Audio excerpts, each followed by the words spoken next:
Zona rossa in località Tonnara di Palmi per 8 casi di contagio, situazione sotto controllo.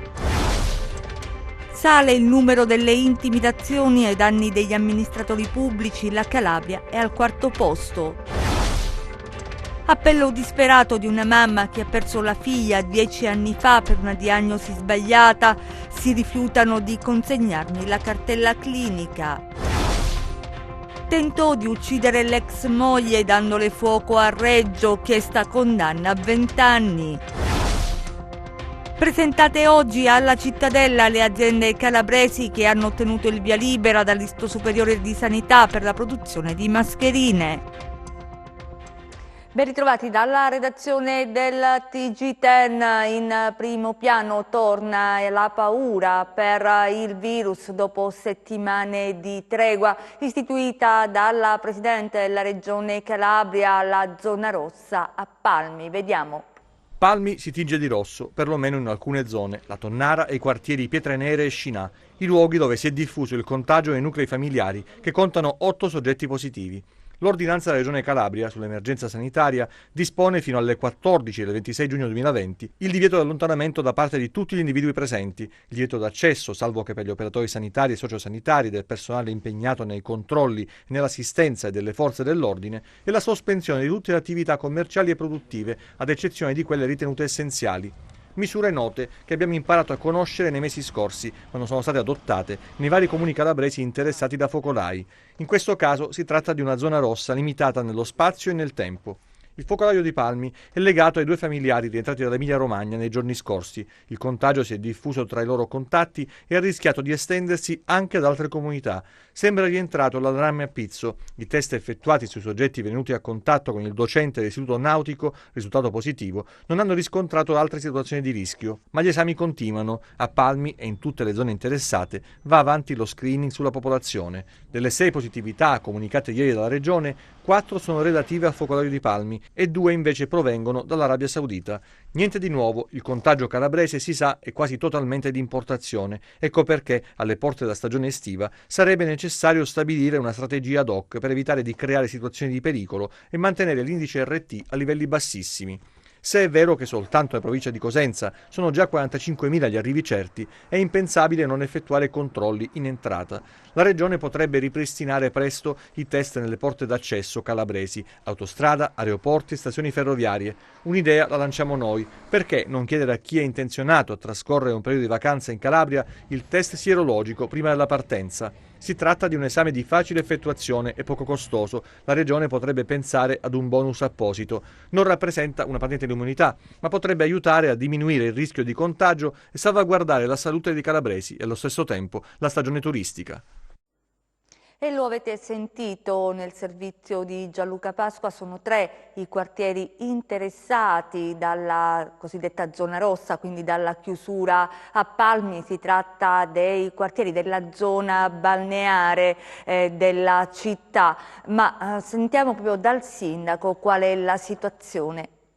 I quartieri Pietre Nere, Tonnara e Scinà, l'area del litorale di Palmi, da ieri è off limits, nessuno entra, nessuno esce. I casi accertati di coronavirus nel Reggino hanno fatto scattare le misure di sicurezza. Ad oggi noi riscontriamo 8 casi accertati di coronavirus. Attendiamo ovviamente gli altri tamponi che stiamo facendo in quantità davvero considerevoli. Di questi solo uno manifesta dei sintomi riconducibili al Covid-19. Ieri la Regione Calabria ha adottato, la Presidente, questa ordinanza, anche a seguito di importanti interlocuzioni che ci sono state nel corso dell'intera giornata con la Regione, con i vertici dell'ASP e tutte le autorità competenti interessate. Ritengo sia una misura che da un lato tutela la salute, che è un bene primario fondamentale che abbiamo tutti a cuore ovviamente, e dall'altro contempera anche le esigenze degli albergatori che non possono subire ulteriori battute d'arresto venendo già da 2 mesi di lockdown. Quindi questi giorni serviranno per fare tamponi a tappeto, avremo quindi un quadro chiaro e preciso e ci consentirà di avviare la stagione definitivamente senza ulteriori interruzioni. Fino al 26 giugno la zona costiera, rinomata zona balneare, resterà chiusa nonostante l'inizio della bella stagione. Questa battuta d'arresto non ci voleva, anche perché poi i media, i giornali, non dico che speculano, ma giustamente informano su quello che sta succedendo qui a Palmi, ma ripeto, sono convinto e voglio intenderla come un piccolo sacrificio che ci consentirà di tutelare l'aspetto della salute pubblica e ci consentirà di vivere al meglio e appieno la stagione che è appena iniziata. Neanche gli alberghi potranno accettare prenotazioni. Ad oggi no, ripeto, ma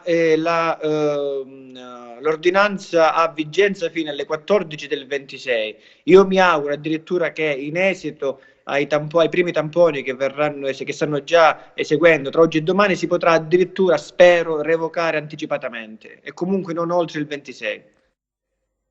Il bollettino regionale oggi registra un nuovo caso, vediamo.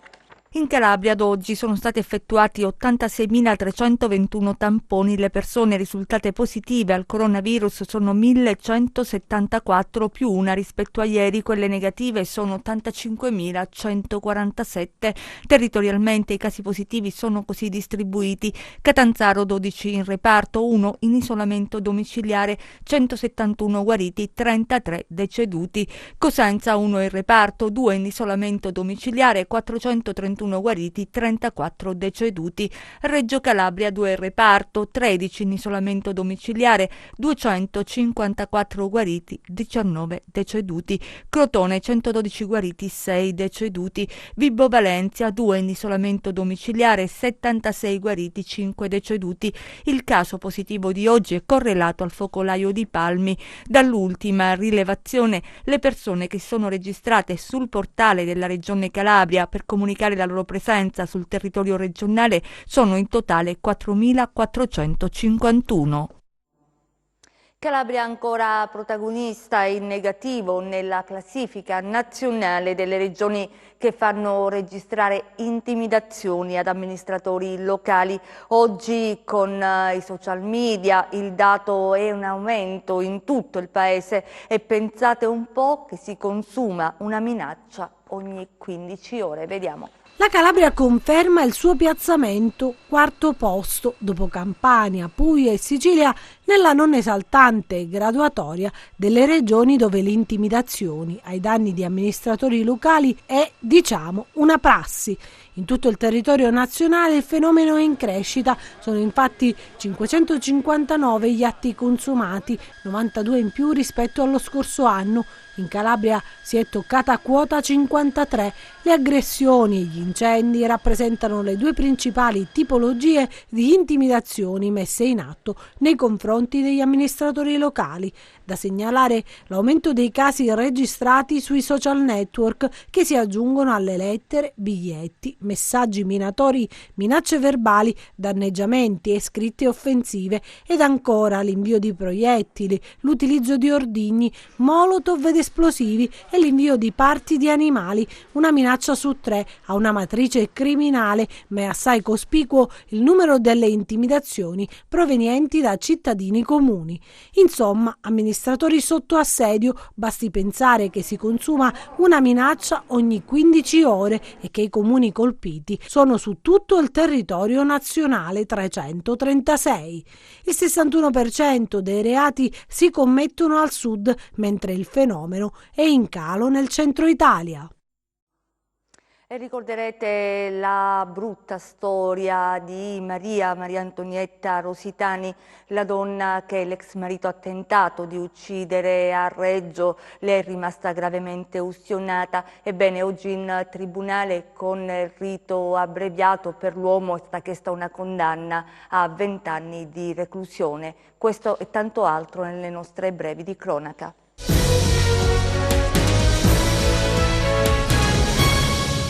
20 anni di reclusione, questa è la richiesta di condanna formulata per Ciro Russo, l'uomo che il 12 marzo dello scorso anno a Reggio Calabria tentò di uccidere l'ex moglie Maria Antonietta Rositani lanciandole addosso benzina e dandole fuoco. A formulare la richiesta di condanna nel processo con rito abbreviato è stato il pubblico ministero Paola D'Ambrosio. L'aggressione avvenne nei pressi di una scuola dove la vittima aveva accompagnato il figlio. Maria Antonietta Rositani, a causa dell'aggressione ad opera del marito, subì ustioni gravissime.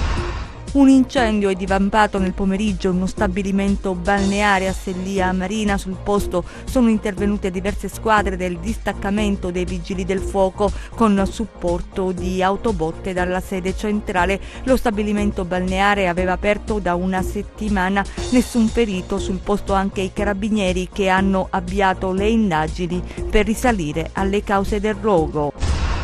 Paura oggi a Vibo Valentia quando una voragine si è aperta improvvisamente inghiottendo la ruota posteriore di un autobus impegnato nel servizio di trasporto pubblico. L'episodio si è verificato alla rotonda che congiunge Via degli Artigiani e Viale Papa Giovanni Paolo II. Nessun ferito, la circolazione sta dirottata verso altre strade per consentire la rimozione del mezzo e gli accertamenti sulla voragine da parte dei vigili del fuoco e del personale del comune di Vibo Valentia.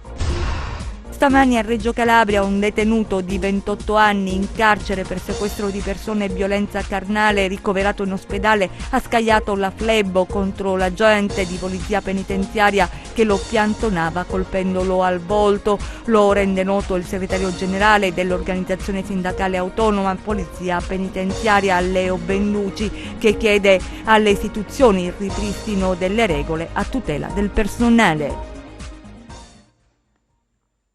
E adesso vi raccontiamo la storia davvero triste di una mamma che lancia un appello. 10 anni fa ha perso una figlia, pare a causa di una diagnosi sbagliata. Lei chiede le cartelle cliniche che non riesce ad avere. Vediamo.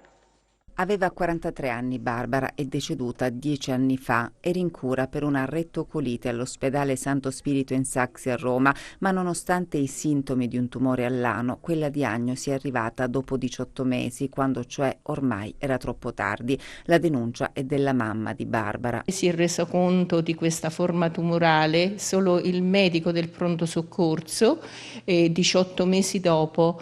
Purtroppo era troppo tardi perché questa forma tumorale era in stadio avanzato e il giorno che Barbara ha avuto questa forma di rettoragia, il medico praticamente si è reso conto che Barbara non ce la poteva fare, era già una malata terminale. Maria ha voluto seppellire sua figlia nel suo paese d'origine, a Lattarico. Da Roma si è trasferita in Calabria, ma non si arrende, continua a chiedere giustizia e verità. Ci racconta che i referti e le diagnosi della dottoressa dell'ospedale romano che seguiva Barbara in questi anni le sono stati negati. 8 visite in 18 mesi, ci racconta, durante le quali Barbara veniva tranquillizzata dalla dottoressa che le diceva che ormai la malattia era in remissione. In quelle carte però ne convinta c'è la verità sulle cause della morte di Barbara. Se noi non abbiamo questi referti con la diagnosi, cioè oltre al danno, noi stiamo subendo anche la beffa di non poter dimostrare la morte di Barbara, chi l'ha causata, come è avvenuta la morte di Barbara, chi è stato. Negli occhi il dolore, la rabbia, la disperazione di una madre che da 10 anni è tormentata da un dubbio. Barbara sarebbe ancora viva se fosse stato diagnosticato in tempo il male che la stava divorando? La ritardata diagnosi e la diagnosi sbagliata sono state proprio la causa di morte di mia figlia. Ho scritto al Presidente della Repubblica, a tutte le cariche dello Stato: Barbara deve avere giustizia. La prima cosa che io ho detto al Presidente: signor Presidente, Barbara non è la figlia di un Dio minore, Barbara deve avere tutti i diritti, anche se è morta. Il primo diritto che deve avere è giustizia. Il coraggio davvero di una madre. E cambiamo argomento, parliamo di cassa integrazione perché in Calabria i numeri sono molto importanti, sono 110.000 i beneficiari, ma le pratiche sono state tutte espletate, vediamo. Cassa integrazione, il presidente nazionale dell'INPS, Tridico, fa sapere che sono state erogate le spettanze relative al mese di maggio a tutti i lavoratori in regola con le domande. In Calabria qual è la situazione? Anche nella nostra regione le pratiche sono state tutte espletate? Certamente anche in Calabria confermiamo quanto ieri ha detto il presidente dell'istituto. Siamo accorrentati, sostanzialmente non abbiamo pratiche in arretrato e gestiamo ciò che ci perviene quotidianamente in sostanza. Come già ho avuto modo di dire in altre occasioni, noi abbiamo creato delle task force ad hoc per poter meglio gestire questa emergenza, il numero spropositato di domande che abbiamo dovuto gestire, autorizzare e pagare. In Calabria abbiamo ad oggi pagato circa 110.000 beneficiari sulle 3 misure principali, cassa integrazione in deroga e FIS. Contiamo di procedere con la stessa celerità e man mano che arrivano i modelli che è prescritto che debbano essere inviati per i pagamenti, noi senz'altro terremo testa a un numero che voglio ricordare. Guardi, faccio un esempio: nell'anno della grande crisi noi nel 2009 autorizzammo circa 1 miliardo a livello nazionale e 200.000 milioni di ore di cassa integrazione. Nel solo mese di aprile ne abbiamo autorizzato, sempre a livello nazionale, 1 miliardo e 500.000, quindi di più di quanto non sia stato fatto nel corso dell'intero anno 2009, il che significa che è una mole veramente importante di domande che comunque noi ci siamo messi nelle condizioni di poter gestire al meglio. Una situazione complessa con numeri importanti in una terra dall'economia fragile. Restano situazioni di attesa? Ci sono situazioni di attesa, seppur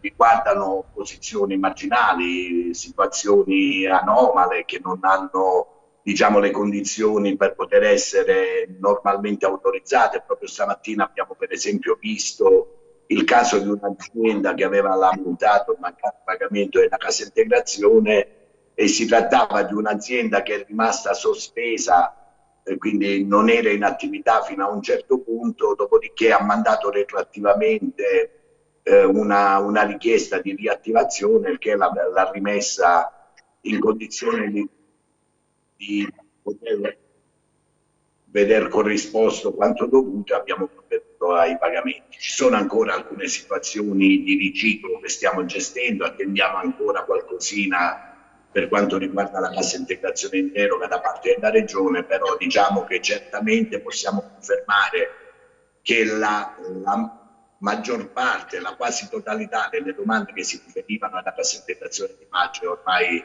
stata erogata, ripeto, 110.000 beneficiari della regione Calabria.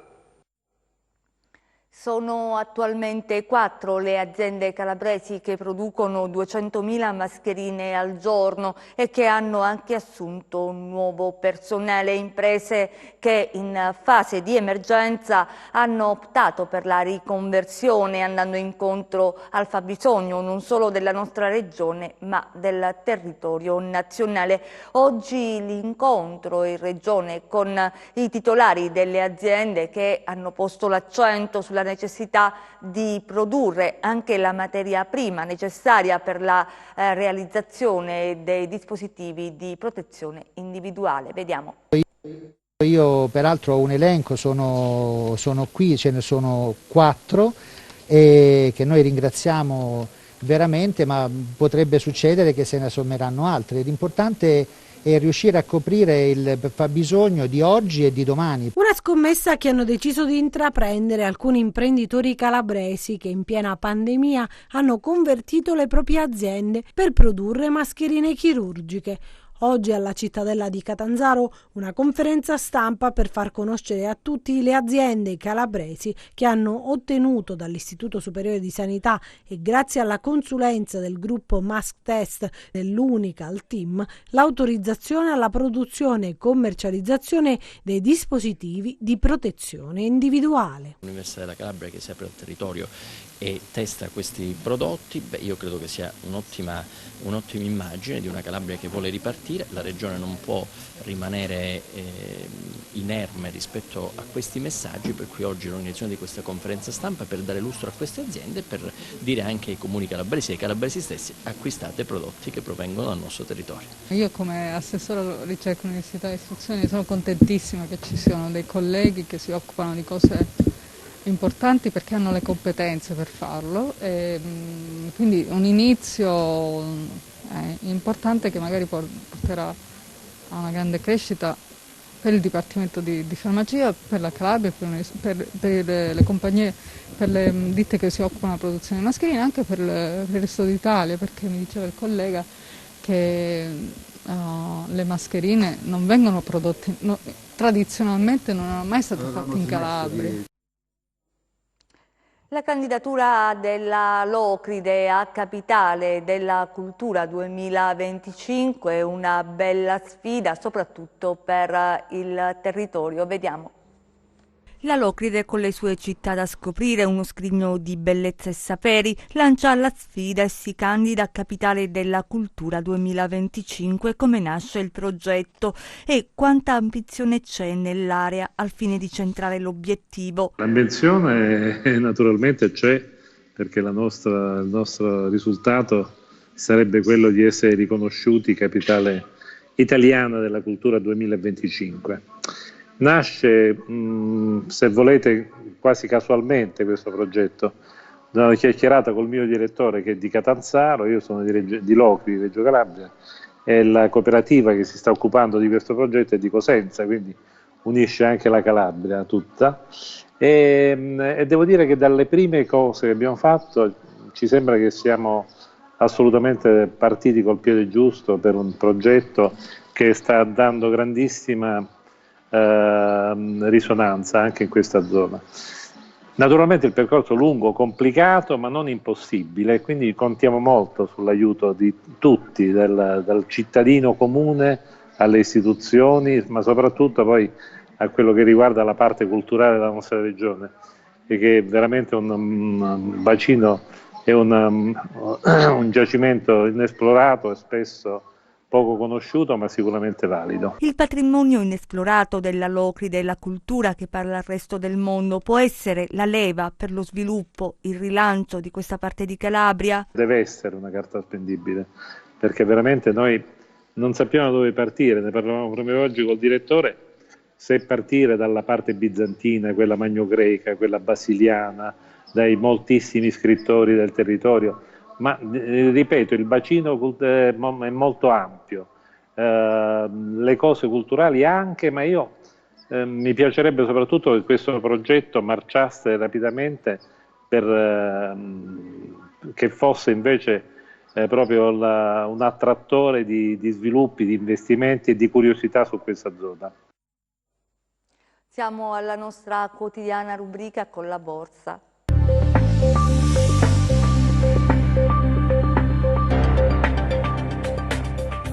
Chiusura in rosso per le principali borse europee. Il sentiment dei mercati rimane piuttosto cauto, complice i timori per una seconda ondata di coronavirus, dopo il rally dei mesi scorsi che ha riportato le quotazioni sui livelli pre-crisi. L'ipotesi di un secondo lockdown appare ancora remota, ma preoccupa la situazione dei contagi in America Latina, in alcuni stati degli USA e in Germania. Sul fronte macro, l'indice di fiducia dei consumatori dell'Eurozona ha riportato un incremento a meno 14,7 punti nel mese di giugno rispetto a meno 18,8 punti di maggio. Il FTSE MIB e il FTSE 100 di Londra chiudono in calo dello 0,7%, mediamente in linea con il CAC 40 di Parigi e il DAX di Francoforte a meno 0,6%, l'Ibex 35 di Madrid a meno 0,9%. Oltreoceano viaggiano poco mossi il Dow Jones a più 0,1, l'S&P 500 a più 0,2, mentre avanza il Nasdaq a più 0,6%. Sul Forex l'euro-dollaro risale a 1,126, mentre il cambio tra biglietto verde e yen rimane poco mosso in area 106,8.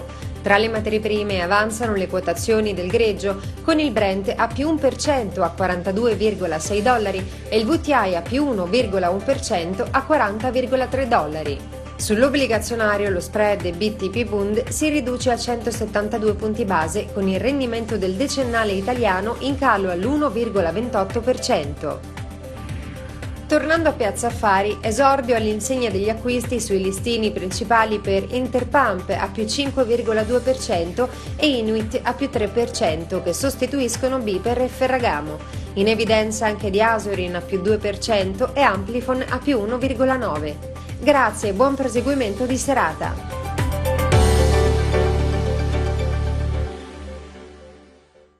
Chiudiamo con le previsioni del tempo.